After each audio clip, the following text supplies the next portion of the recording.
বাংলাদেশের প্রত্যেকটা আগামী নেতা আমাদের এই নাহিদ ছেলেটার মতো হও। পরিবারতন্ত্র, বাপের তন্ত্র, স্বামীর তন্ত্র, এত তন্ত্র চলতো না। উত্তম কর্মকর্তা কর্মচারী সেই যে হবে দক্ষ, যোগ্য, যে হবে বিশ্বস্ত, আস্থাভাজন, যে না আমার রাষ্ট্রের একটা টাকাও সে চুরি করবে না। নাহিদ তোমাকে হাজার কোটি মুবারকবাদ, শুকরিয়া এবং দোয়া দিচ্ছি যে তুমি জাতির এক পয়সাও নষ্ট করেছ এমন কোন রিপোর্ট আসেনি, আলহামদুলিল্লাহ। এর আগে দুইজন আলেম দায়িত্ব পালন করে গেছেন, শিল্পমন্ত্রী ছিলেন, আরেকজন সমাজ কল্যাণ মন্ত্রী ছিলেন। কিছু টাকা মন্ত্রণালয়ে বাকি ছিল, সেইটা সরকারি ট্রেজারিতে জমা দিয়ে গেছে। আল্লাহ আল্লাহ, এই মানুষগুলি, এদের মতো মানুষকে আগামী নতুন বাংলাদেশ, নতুন পৃথিবী গড়ার কাজে তুমি দায়িত্ব দাও আল্লাহ। আর তাদের এই উত্তম বিনিময় জান্নাতুল ফেরদাউসে তুমি দান করো আল্লাহ।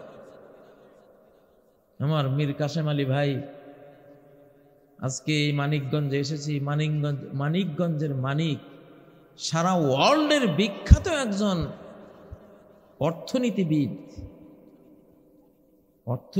এই মানুষটা যদি বেঁচে থাকতো আর তারে যদি আজকে অর্থনীতির উপদেষ্টা বানানো হতো, দেশটাকে যে কোথায় সে নিয়ে যেতে পারত। এত সুন্দর ব্রেইন আল্লাহ তারে দিয়েছিলেন। সারা বাংলাদেশে এমন একটা ব্রেইন ছিল না। যারা ফাঁসি দিয়েছে তাদের বিচার তো আমরা করবো ইনশাআল্লাহ। আমরা বিচার করবো ইনশাআল্লাহ, এগুলির বিচার হবে। এখন আপনারা বলতেছেন মনে মনে, অনেকে ভাবতেছেন হুজুর আপনি যেটা বলতেছেন পারবেননি।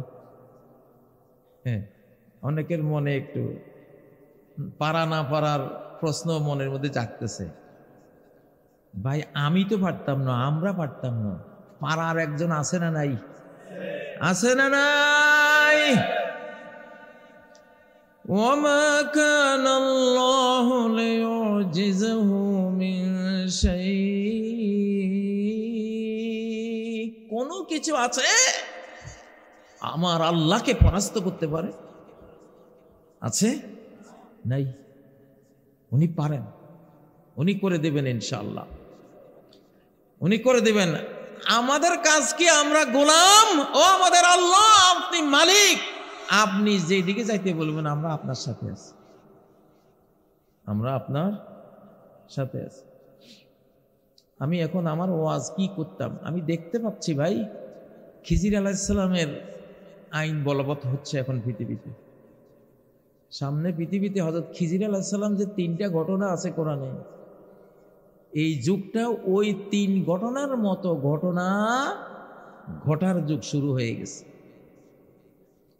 পোলা একটাকে মেরে ফেলছিলেন, এমনি নিষ্পাপ শিশু মেরে ফেলছে না? একটা নিষ্পাপ শিশু হত্যা করা কি শরীয়তে বৈধ? বৈধ না। উনি হত্যা করছেন, উনি আল্লাহর কাছ থেকে আদেশ প্রাপ্ত, সংবাদ প্রাপ্ত, ইনফরমেশন প্রাপ্ত। উনি আন্ডারওয়ার্ল্ড ইন্টেলিজেন্ট, উনি ডিপ স্টেট, গোপন যত সংবাদ সব ওনার কাছে আসে। যে পোলাইটা বড় হইয়া বেঈমান হবে, এই শিশুটা বড় হলে কি হবে? বেঈমান হবে। এইটার বেঈমানি এতটুক খতরনাক হবে যে তার মা বাবা ঈমানদার, এর মায়ায় তারাও বেঈমান হয়ে যেতে পারে, হয়ে যাবে। অতএব তারে নাবালক অবস্থায় আমি দুনিয়া থেকে বিদায় করে দিছি, সে জান্নাতে যাজ্ঞা। নাবালক অবস্থা তো তারে জান্নাতে পাঠাই দিলাম, তার মা বাবাও জাহান্নাম থেকে বেঁচে গেল, বেঈমান হওয়া থেকে বেঁচে গেল। ঠিক না? কেন এই ঘটনাটা আল্লাহ শুনাইলেন আমাদেরকে? কারণটা কি? কোরআনের কোনো ঘটনা শুধু ঘটনা হিসেবে আল্লাহ বলেন না, এটার একটা কারণ থাকে। কি বুঝাইলেন আল্লাহ? যে আল্লাহ যদি দেখেন যে ইমানদার সুযোগ পাইছে ইমানের চর্চার, কোরআন সংবিধান করার সুযোগ পাইছে, আল্লাহ যদি এইবার দেখেন যে এই লোক তার দলের মায়া, তার নেতার মায়া, সে কোরআনকে ভোট দেবে না, সে কথাবার্তা বলতেছে, সলা পরামর্শ করতেছে, সে এইবারও কোরআনকে ভোট দেবে না, মনে রাখবেন ওই ফলার পরিণতি হবে। এই যুগে যারা নতুন ইসলামিক পৃথিবী গড়ার জন্য বাধা দেবেন, বাধা হবেন নিজে, তার কারণে জাতি বিভ্রান্ত হতে পারে, আল্লাহ ওদেরকে দুনিয়াতে রাখবে না, দুনিয়াতে রাখবে না। ওই যেই কারণে নিষ্পাপ ছেলেটারে রাখে নাই, শুধু দুইটা মানুষকে বেঈমান বানাবে, মা বাবা, তাহলে গোটা জাতিরে আপনি বেঈমান বানাবেন, গোটা জাতিকে জাহান্নামে নিয়ে যাবেন, আল্লাহ রাখবে আপনাকে? আগে রাখছে, 2023-এ রাখছে আল্লাহ, তখন নতুন শতাব্দী শুরু হয় নাই। 2024 পরবর্তী পৃথিবী নতুন, এই শতাব্দীটা নতুন, আগের কিচ্ছু নাই, আগের কিছুই চলবে না, আগের কোনো কিছুই চলবে না। এই বাংলাদেশে দেখবেন আগামী দিনগুলিতে ওই যে সংবিধান 72-72-এর সংবিধান কিচ্ছু থাকবে না, ধূলিসাৎ হয়ে যাবে সব। নতুনটা আসবে, এবং নতুনটা আসবে আল্লাহর উপর আস্থা রেখে সংবিধান রচিত হবে ইনশাআল্লাহ। কোরআনের উপরে ভিত্তি করে সংবিধান রচিত হবে। সামনে বড় বড় গজব আসতেছে, 10টা বড় অলৌকিক বিপর্যয় আসতেছে, কিয়ামতের 10 আলামত চলে আসবে সামনে, এক একটা থেকে এক একটা বড়। এগুলি যখন শুরু হয়ে যাবে তখন এমনি রব্বানা কাশিফ আন্নাল আযাব ইন্না মুমিনুন, ও আল্লাহ আযাবটা তুলে নাও, আমরা সবাই বানাবো। খ্রিস্টানরা বলবে, ইহুদিরা বলবে, হিন্দুরা বলবে, সবাই বলবে। সামনে ওই সময়টা আসতেছে, সামনে ওই সময়টা আসতেছে। মানসিক প্রস্তুতি নেন, মনকে বলেন, মন এতদিন অনেক ভুল করেছ, এবার আর আমরা ভুল করব না। প্রত্যেক মুসলমানের উপরে কোরআন পড়া, বুঝা, মানা, আমল করা ফরজ না নফল? সামনে কিসের মাস? শাহরু রমাদান আল্লাযী উনজিলা ফীহিল কুরআন, রমজান মাস, ওই মাস যেই মাসে আল্লাহ বলেন না যেই মাসে রোজা ফরজ হয়েছে, এটা বলেন নাই, রোজার নামে নেই। শাহরু রমাদান আল্লাযী ফুরিদা ফীহিস সিয়াম, এটা বলছেন। কারণটা কি? কারণ হলো আপনি রোজা কেন রাখবেন? কেন রাখবেন? আপনি রাখবেন কোরআন পড়ে, কোরআন বুঝে, কোরআনের পথে চলে মুত্তাকি হওয়ার জন্য। লাআল্লাকুম তাত্তাকুন হুদাল লিল মুত্তাকিন। কোরআন হেদায়েত করে কাদেরকে? মুত্তাকিদেরকে। আপনি মুত্তাকি হবেন, তাহলে মুত্তাকির সম্পর্ক কোরআনের সাথে। কিসের সাথে? কোরআনের সাথে। রোজা রাখলে পেটটা খালি হয়, কি হয়? পেটটা খালি হয়। পেট খালি হলে ব্রেইন তেজ হয়, শার্প হয়, বুঝ বাড়ে। পেট মোটা হইলে বুঝ কমে যায়, বুদ্ধি কমে যায়। পেট মোটা বুদ্ধি ভোঁতা, স্লোগান। পেট মোটা বুদ্ধি ভোঁতা। অতএব আসমানি কোনো কিতাব পেট খালি না করে একজন নবীও পায় নাই। পেট খালি না করে একজন নবীও আসমানি কিতাব পায় নাই। সমস্ত আসমানি কিতাব পেট খালির যে রোজা, যে মাস রমজান মাস, সমস্ত আসমানি কিতাব। এই কোরআনও নাজিল হয়েছে কোন মাসে? ইন্না আনজালনাহু ফি লাইলাতিল কদর, আমি একে নাজিল করেছি কদরের রাতে। কদরের রাত কি? জানুয়ারি মাসে না, শাবান মাসে, রমজান মাসে। কোন মাসে? রমাদান মাসে। পেট খালি করতে হবে। পেট খালি না করলে কোরআন বুঝবেন না। পেট খালি না হলে কোরআন বুঝবেন না। পেট ভরা থাকলে ঘুম আসে। কি আসে? কাবা শরীফের চত্বরে 3 বেকুব বসছে। 3 বেকুব জালাসাফি ফেনাইল কাবা। 3 ব্যক্তি। 3 ব্যক্তির একজনে কইতেছে যে কথা তোরা জোরে কইস না, আল্লাহ শুনি ফেলবে। আরেকটা কয় কথা জোরে কইলে উনি শুনবে, আস্তে পেলে শুনতো না। উনি যদি এত দূর থেকে কথা শুনে, আমাদের কথা জোরে কইলে কদ্দূর যাবে? এত উপর থেকে যদি উনি জোরে কইলে শুনে, আস্তে কইলেও শুনে। এটা নিয়ে ঝগড়া লাগছে। এখন এই লোকগুলি কেমন? নবীজি বলছেন কাসীরাতুন শাহমু বুতুনিহিম কালীলাতুন ফিকহু কুলুবিহিম, এদের পেটে চর্বি অনেক। পেটে কি? চর্বি অনেক। কাসীরাতুন শাহমু বুতুনিহিম, পেটের মধ্যে অনেক চর্বি। পেট বড়, মোটা। মোটা পেটওয়ালা মানুষ এখন পৃথিবীতে অনেক। তার মানে কোরআন ঢুকতো না, তোমার পেটে তো চর্বি ঢুকাই দিয়েছে, কোরআন ঢুকবো কেমনে? চর্বি কমাও। কালীলাতুন ফিকহু কুলুবিহিম, এই জন্য তাদের হার্টের বুদ্ধিটা কম। এখানে একটা ব্রেইন আছে, আমাদের যে হৃৎপিণ্ড, এখানে আরেকখান ব্রেন আছে। প্রত্যেকটা মানুষের 2টা ব্রেন। কয়টা ব্রেন? একটা মাথায়, একটা হার্টে। সুবহানাল্লাহ। কোরআন বলছে 1400 বছর আগে। কোরআন বলছে কি? 1400 বছর আগে। মা কাযাবাল ফুআদু মা রাআ, মা কাযাবাল ফুআদ। এই ফুআদ মানে হলো হার্টের ব্রেইন। নবীজি যে মেরাজে গেছেন, যা উনি দেখেছেন, তার হার্টের যেই বিবেক, ব্রেইনটা, এইটা কোনো ঘটনাকে মিথ্যা মনে করে নাই, প্রত্যেকটাকে সত্য মনে করেছে। মা কাযাবাল ফুআদু মা রাআ।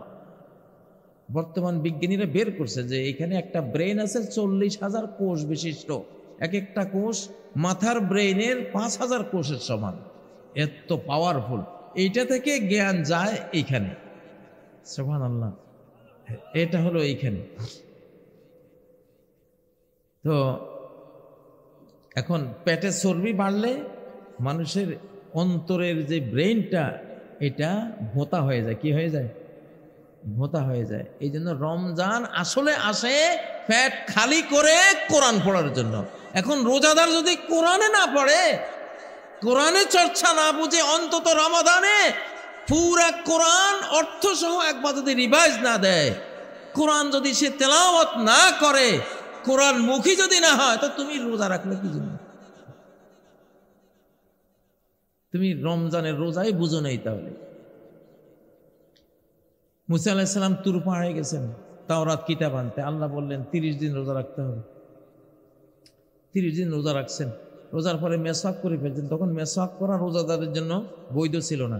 মেসওয়াক করে ফেলছেন। আল্লাহ বললেন আরো 10 দিন রোজা রাখতে হবে। 40 দিন রোজা রাখিয়ে, না খাইয়ে, পেট খালি করে মুসা আলাইহিস সালামের 40 দিন অনাহারে রেখে তাওরাত কিতাব দিয়েছে। আসল কথা হলো এটা যে রমজান আসে পেট খালি করায় কি জন্য? কোরআন ডাউনলোড করবেন অন্তরের মধ্যে। কারণ রমজান ছাড়া এই হার্টটা ভোঁতা থাকে, দুর্বল থাকে।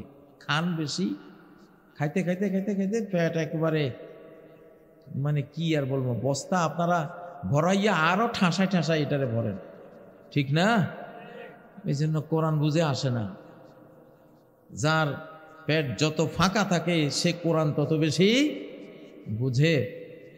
এইবার আমি ওয়াদা করাচ্ছি ইনশাআল্লাহ কোরআন পড়বেন কারা কারা রমজান মাসে? বুঝি শুনি হাত তোলেন কিন্তু। হ্যাঁ, ইনশাআল্লাহ আল্লাহ তৌফিক দিবেন, ইনশাআল্লাহ আল্লাহ তৌফিক দিবেন, আল্লাহ তৌফিক দিবেন ইনশাআল্লাহ। আসিয়াম ওয়াল কোরআন ইয়াশফান। সিয়াম আর কোরআন একসাথে। সিয়াম আর কোরআন দুই বন্ধু। সিয়াম আর কোরআন কি? দুই বন্ধু। কিয়ামতের দিন সিয়াম বলবে, এ রব, আয় রব্বে মানাতুহু আত-তাআমা বিন-নাহার, তারে আমি দিনের বেলায় খাবার থেকে বিরত রেখেছি। ফাশাফাইনি ফিহি, তার ব্যাপারে আমার সুপারিশ কবুল করো, আমি তারে আজকে জান্নাতে নিতে চাই। আল্লাহ বলবেন, হ্যাঁ ঠিক আছে, তোমার সুপারিশ কবুল। কোরআন বলবে, আয় রব্বে মানাতুহুন নাওমা বিল-লাইল, আমি রাত্রে তাকে ঘুমাইতে দেই নাই, তুমি আল্লাহ তার ব্যাপারে আমার শাফাত কবুল করো। আল্লাহ বলবেন, হে কোরআন, ঠিক আছে, তোমার শাফাত কবুল হলো। তখন সিয়ামে আর কোরআনে মিলিয়ে আপনাকে জান্নাতে নিয়ে যাবে। ও ভাইয়েরা, বাংলাদেশের মানুষ এইবার আর ভুল করেন না। ঈমানদার হওয়ার জন্য শয়তানের শত্রু হওয়া আগে ফরজ। শয়তানের শত্রু হওয়া আগে ফরজ। ঈমানদার হওয়ার জন্য মূর্তি পূজারীর সাথে দুশ্মনী করা, মূর্তি পূজার সাথে দুশ্মনী করা, মূর্তি পূজাকে ঘৃণা করা আগে ফরজ। আগে মূর্তি পূজাকে ঘৃণা করতে হবে। কি করতে হবে? মূর্তি পূজার সাথে দুশ্মনী ডিক্লার করতে হবে আল্লাহর কাছে, যে আমি মূর্তি পূজার সাথে, শিরিকের সাথে আমার কোনো সম্পর্ক নাই। বাংলাদেশের জন্য এটা খুব সহজ। ভারতের সাথে দুশ্মনী করলেই আলহামদুলিল্লাহ আপনি মূর্তি পূজার সাথে দুশ্মনী করার শর্ত পূরণ করে ফেলবেন।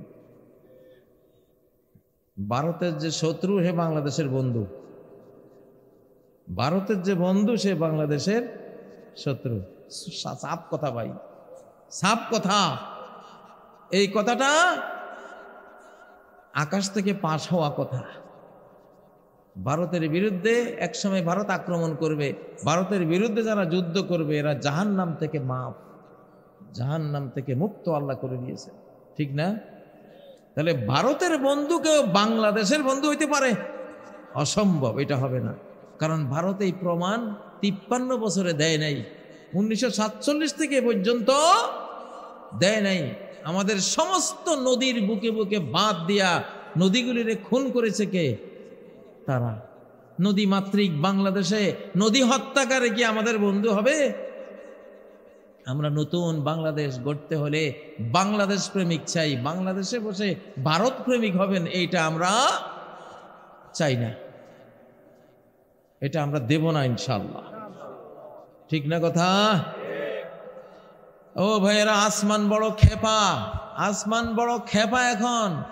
এখন আর আগের ওই সমস্ত তন্ত্র মন্ত্র, মূর্তি পূজা, ব্যক্তি পূজা, বাবা পূজা, দল পূজা, নেতা পূজা এগুলি চলবে না।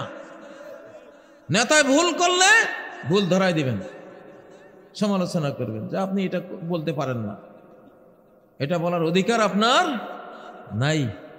পীর সাহেব ভুল করলে ওনাকে টুকে দিবেন, কাজী সাহেব ভুল করলে কাজী সাহেব হুজুর এটা আপনি ভুল বলেছেন, এটা ঠিক না, জানাই দিবেন যে এটা তো কোরআনের খেলাফ, হাদিসের খেলাফ, ঠিক কিনা?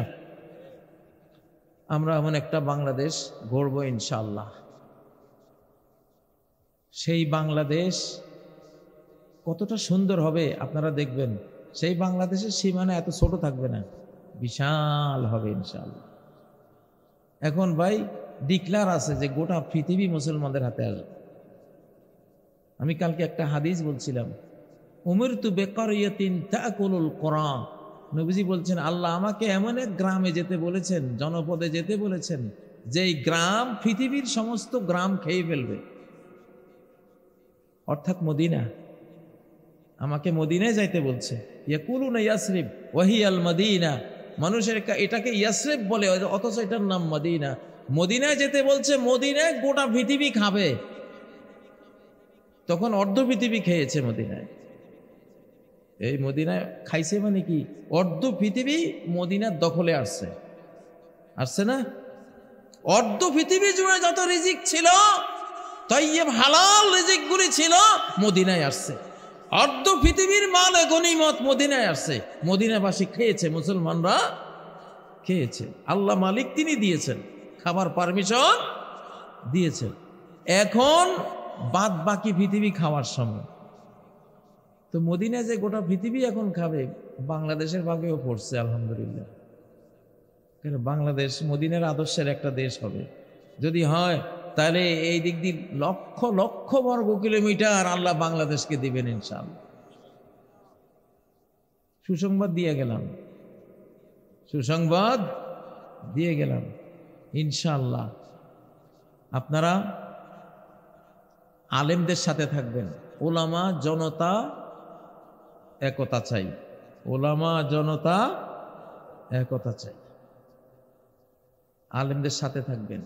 আলেমদের সাথে থাকলে আলেমরা যাবে জান্নাতে, আপনারা কই যাবেন? আপনারাও ইনশাআল্লাহ জান্নাতে যাবেন। আমরা মসজিদ ভিত্তিক রাষ্ট্র সমাজ বানাবো, মসজিদ ভিত্তিক রাষ্ট্র সমাজ। মসজিদ হবে আমাদের পার্লামেন্ট, মসজিদ হবে আমাদের ইউনিয়নের মূল অফিস। মসজিদ এমন এক জায়গা, ঢুকতে ডান পা দিয়ে ঢুকতে হবে। তার মানে এখানে বামপন্থী কোনো কাজ চলবে না। চলবে? মসজিদে গিয়ে বিড়ি খাওয়ার সাহস কারো আছে? হ্যাঁ, মসজিদ এমন একটা জায়গা, এখানে ঢুকলেই অর্ধেক আপনি ইসলাহ হয়ে যাবেন, সংশোধন হয়ে যাবেন। যদি বলা হয় এই তুমি এই জিনিসটা করছো কিনা, মসজিদের মিম্বারে বসে কসম করে কইতে, হুজুর মাফ করে না, আর যাই কর অন্তত এই এই এই কথাটা কই না, আমি পারবো না। ভয় পায় না? এইবার নেতা করে মসজিদে বসাবো ইনশাআল্লাহ। তো মসজিদে যাইতে হলে তো আগে ওযু করতে হবে, কারণ মসজিদে গেলে তাহিয়াতুল মসজিদ 2 রাকাত পড়তে হয়। তাহলে এমন অফিস যে অফিসে ঢুকে বিড়ি খাইতে খাইতে, ঠিক না? তো তুমি বিসমিল্লাতে শুরুতেই যদি একটা অফিস উদ্বোধন করে বিড়ি দিয়া, এরপরে কি করবা? তুমি কি করছো অতদিন আমরা দেখছি না সব। আমি যে প্রথম হাদিসটা পড়ছিলাম যে প্রথম যারা একটা জিনিস বানায় কিয়ামত পর্যন্ত ওইটার উপরে যারা আমল করবে তুমি তার সওয়াব পাবা। নতুন পৃথিবী যদি আমরা গড়তে পারি, নতুন বাংলাদেশ যদি আমরা গড়ে দেই, যতদিন এই বাংলাদেশ থাকবে যত ভালো কাজ হবে, কোরআনের যত আইন বাস্তবায়ন হবে, সবগুলি সওয়াব আমাদের আমলনামায় যাবে। কারণ আমরা নতুন বাংলাদেশের ফাউন্ডার হব ইনশাআল্লাহ। আমরা হয়েছি আলহামদুলিল্লাহ। এই আন্দোলনে আপনারা সবাই শরিক ছিলেন, নতুন বাংলাদেশ গড়ার কাজে আপনারা শরিক ছিলেন। আল্লাহু আকবার। হযরত খালিদ বিন ওয়ালিদ রাদিয়াল্লাহু তাআলা আনহু 7ম হিজরিতে ইসলাম কবুল করেন। একদিন আব্দুর রহমান ইবনে আওফের সাথে ওনার একটা ঝগড়া হয়ে গেল। নবীজি শুনলেন আব্দুর রহমান ইসলামের প্রথম একবারে ফাউন্ডার মুসলমান, ফাউন্ডার মুসলমান, শুরু থেকে উনি ইসলাম কবুল করেছেন। আর হযরত খালিদ হয়েছেন নবীজির মক্কা 13 বছর, আবার হিজরতের পরে আরো 7 বছর যাওয়ার পরে 7ম হিজরিতে 13 আর সাথে কত 20 বছর পরে হযরত খালিদ ইসলাম কবুল করেছেন। 20 বছর আগে আব্দুর রহমান ইবনে আওফ ইসলাম কবুল করেছেন। ঝগড়া যখন হলো, নবী সাল্লাল্লাহু আলাইহি ওয়াসাল্লাম কি বললেন? হাল আনতুম তারিকুলি আসহাবি, আমার দিকে তাকিয়ে আমার সঙ্গী সাথীদেরকে তোমরা ছেড়ে দিতে পারো না? তাদের সাথে ঝগড়াঝাটি করা থেকে বিরত থাকতে পারো না? ওয়াল্লাহি লাউ আনফাকা আহাদুকুম মিসলা উহুদিন যাহাবা মা বালাগা মুদ্দা আহাদিহিম ওয়ালা নাসিফা।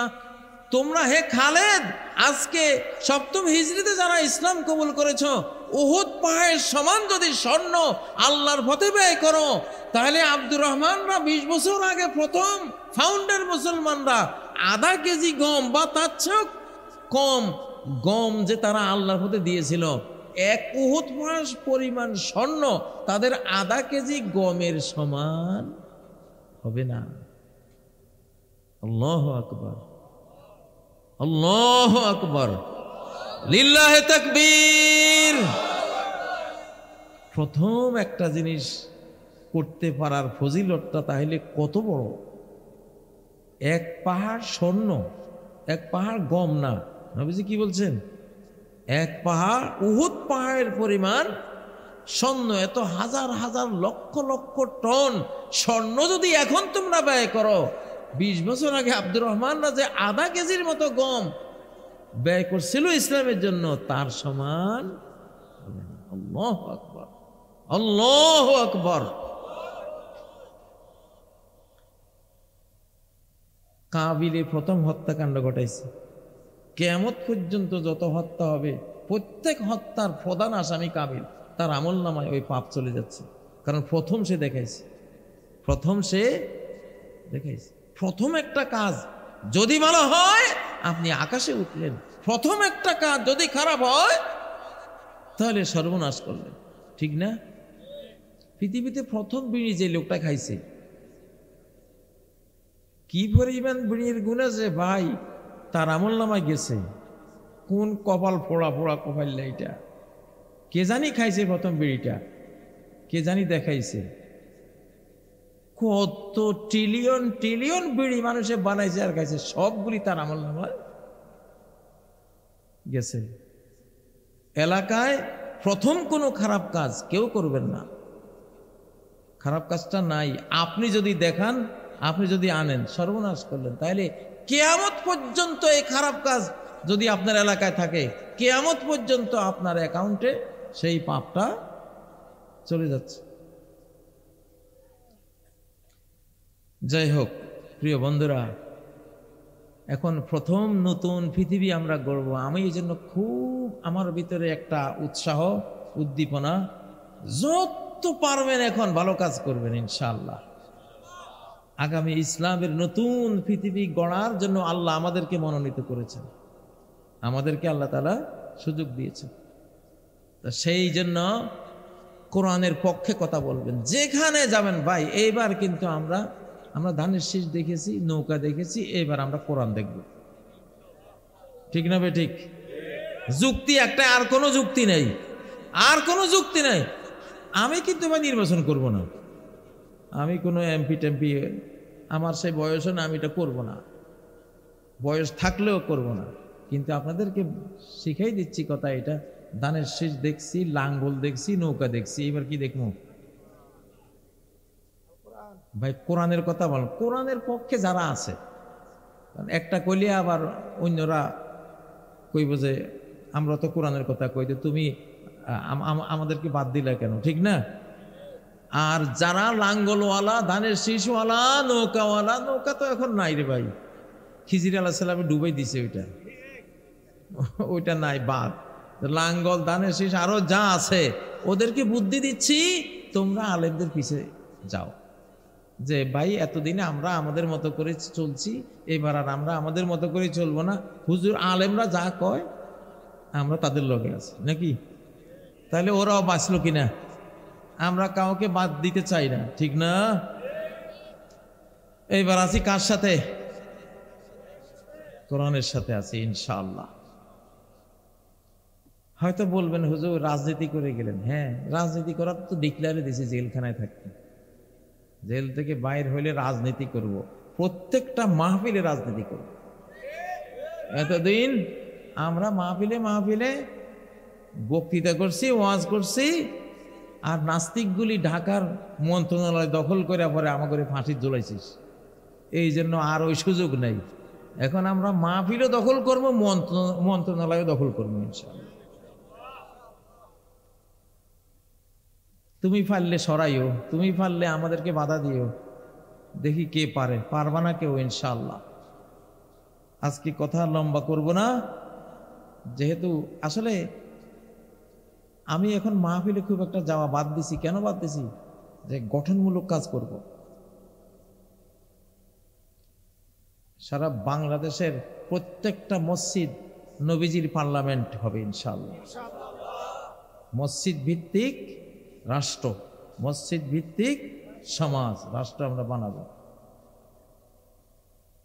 তাহলে মসজিদে বসে অন্তত এই নামাজি একজন মানুষ সে ঘুষ দাবি করবে না, ঘুষ খাবে না। মসজিদে গেলে একজন বাদে বিবাদীরও মনে চাইবে যে না, যেটা সত্য, যেটা হক, ভাই আল্লাহর ঘরে আসি, এটা হকটা আমরা চাই, আমি ঠকলে ঠকছি, আমার বিরুদ্ধে বিচার গেলেও সমস্যা নাই, আপনি সত্য বিচারটা করেন, ন্যায় বিচারটা করেন। এক ঘুমন্ত সুপার পাওয়ার হলো আমাদের মসজিদ। আমাদের 5 লক্ষ মসজিদ যদি জেগে উঠে একসাথে, মুসল্লিরা যদি সচেতন হয়ে যায়, এই দেশ আর কেউ চোখ রাঙাইতে পারবে না ইনশাআল্লাহ। আমাদের সেনাবাহিনীও যাবে মসজিদে, ইমাম সাহেবের কাছে দোয়া চেয়ে সমাজে সংস্কারের জন্য ভূমিকা নেবে ইনশাআল্লাহ। পুলিশেরও যাবে মসজিদে, ঠিক না? র্যাব যাবে মসজিদে, বিজিবি যাবে মসজিদে। ইমাম সাহেবের কমান্ডে, উনি কি বলেন, আধ্যাত্মিক গুরু হবে ইমাম সাহেবরা, খতিবরা, তাদের কমান্ডে চলবে ইনশাআল্লাহ। আল্লাহ তাআলা আমাদের মানিকগঞ্জের এই মাদ্রাসাকে কবুল করেন। এখান থেকে ইসলামের আগামী দিনের সৈনিক সাহাবীদের মতো আল্লাহ হওয়ার তৌফিক দান করেন। রাতের সন্ন্যাসী, দিনের অশ্বারোহী হওয়ার তৌফিক দান করেন। যেই প্রতি 100 জন সাহাবীর মধ্যে 60 জন যুদ্ধের মাঠে শহীদ, আর বাকি 40 জনের শরীর ঝাঁঝরা আঘাতে আঘাতে। আমরা চাই আমাদের জীবনটা এমন হোক। কারা চান? কারা চান? এই তাকবীর দাও তো একটু জোরে শুন।